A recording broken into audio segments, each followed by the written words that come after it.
Bonjour Johanna, donc on se Bonjour. retrouve pour faire une petite capsule vidéo, comme on a fait pour nos autres formations. Et cette fois-ci, j'aimerais bien que tu nous présentes la dernière de tes formations qui s'appelle Conduire une thérapie. Alors d'abord, qu'est-ce qui t'a amené à créer ce petit module de 2 jours? Explique-nous. Alors, c'est une formation qui s'est un peu imposée à moi au fur et à mesure de ma pratique, notamment en supervision, où les professionnels que je supervise, qui sont pour certains d'entre eux des professionnels débutants, pataugeaient beaucoup sur l'instauration d'un cadre, sur comment conduire une thérapie.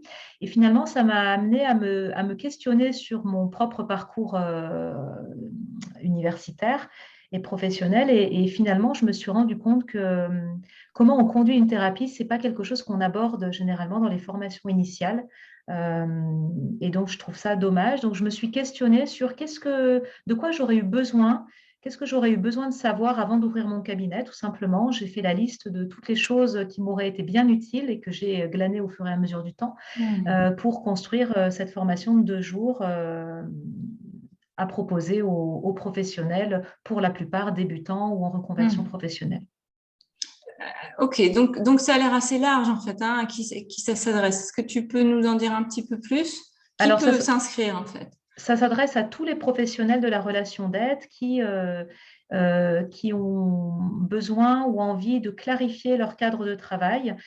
Donc, effectivement, c'est majoritairement des thérapeutes, hein, des gens qui vont recevoir des personnes pour leur venir en aide dans un cadre thérapeutique. Donc, comment effectivement on instaure ce cadre de travail pour être soi-même confortable en tant que praticien et sécure pour les patients, clients qu'on reçoit. Ok. Les grands objectifs de ces 2 jours, si tu peux nous en dire un peu plus. Alors, les grands objectifs, il y en a plusieurs. C'est déjà comment on instaure un cadre de travail. Donc, on va décliner toutes les facettes d'un cadre de travail. Déjà, qu'est-ce qu'un cadre? Le cadre déontologique, le cadre éthique, le cadre monétaire, le cadre Hmm. matériel aussi, comment on aménage, comment on reçoit, le cadre horaire, le cadre juridique. Donc, on va balayer comme ça toutes les facettes du cadre pour que chaque professionnel puisse vraiment travailler à clarifier le sien propre, en fait.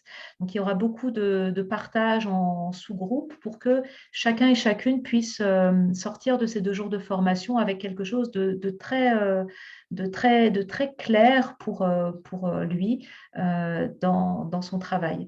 Donc voilà, on travaille sur le cadre, on travaille comment on reçoit un patient, comment on clarifie la demande et les objectifs de travail du patient, comment on recueille une anamnèse, hein, une histoire de vie de manière sécurisante et non déstabilisante, comment on mène la thérapie d'une certaine manière, les grandes phases d'une thérapie, quelles sont-elles, comment est-ce qu'on fait des bilans réguliers pour voir si on Hmm. est toujours en accord avec les objectifs du patient. Donc, c'est vraiment une formation qui se veut très intégrative et qui peut s'adapter quel que soit le courant théorique Hmm. du participant. Et voilà un petit peu ce qu'on aborde, les différents points. Hmm. C'est un peu les essentiels du thérapeute, notamment, on pense aux collègues en libéral, dont on fait partie, où on peut se sentir bien seul quand on démarre, quoi, et on a mille et une questions. On a toutes les deux connu ça. C'est Je me ça. souviens qu'on s'appelait beaucoup au début pour se soutenir et répondre à nos questions. Donc, merci de C'est proposer ça. ça. Je pense que ça va être très utile. Ça l'est déjà, puisque tu la donnes déjà. Hmm. Plein de collègues.